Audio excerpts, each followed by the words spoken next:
Promesse biblique du jour. Quelqu'un a écrit un jour « Ne jugez pas une personne en vous basant sur une saison. Pendant une saison, David était un berger. La saison suivante, il devint roi. Pendant une saison, Ruth travaillait dans un champ. La saison suivante, elle devint propriétaire de ce même champ. Pendant une saison, Mardochée était assis à la porte du roi. La saison suivante, il était à l'intérieur du palais. Nous servons un Dieu surnaturel, un Dieu qui nous aime, qui change les circonstances en notre faveur. Quelques versets bibliques sur le jugement. Dans Romains chapitre 2, il est écrit « Qui que tu sois, homme ou femme, toi qui juges, tu es donc inexcusable. En effet, en jugeant les autres, tu te condamnes toi-même. Toi qui juges, tu agis comme eux. » Dans Matthieu chapitre 7, verset 1, il est écrit « Ne jugez pas, afin de ne pas être jugés. » Proverbe 21, verset 2, « Toutes les voies d'un homme sont droites à ses yeux, mais celui qui évalue les cœurs, c'est l'Éternel. » Romains chapitre 14, verset 13, « Ne nous jugeons donc plus les uns les autres, mais veillez plutôt à ne pas placer d'obstacles ou de pièges devant votre frère. » Une recommandation de l'Éternel. Dans Matthieu chapitre 12, verset 36, « Je vous le dis, le jour du jugement, les hommes rendront compte de toute parole inutile qu'ils auront prononcée. » Matthieu chapitre 7, verset 3, « Pourquoi vois-tu la paille qui est dans l'œil de ton frère ou de ta sœur, et ne remarques-tu pas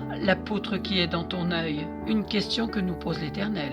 Dans Luc chapitre 6, verset 37, « Ne jugeons pas, et vous ne serez pas jugés. Ne condamnez pas, et vous ne serez pas condamnés. Pardonnez, et vous serez pardonnés. » Et pour terminer, dans Ésaïe chapitre 54, verset 17, « Toute arme préparée contre toi sera sans effet, et toute personne qui s'attaquera à toi au tribunal, c'est toi qui les condamneras. Tel est l'héritage des serviteurs ou servantes de l'Éternel. Telle est la justice qui leur viendra de moi, déclare l'Éternel. » Quelle belle promesse de Dieu pour chacun d'entre nous. Amen. Si vous ne possédez pas de Bible, n'hésitez pas à me contacter. Je vous en offrirai une. Merci d'avoir pris du temps pour écouter Promesse biblique du jour. Et mon conseil d'aujourd'hui, poursuivez la méditation sur le jugement. Nous avons tous et toutes besoin que l'Éternel nous éclaire par son Esprit Saint. À lui soit toute la gloire. Amen.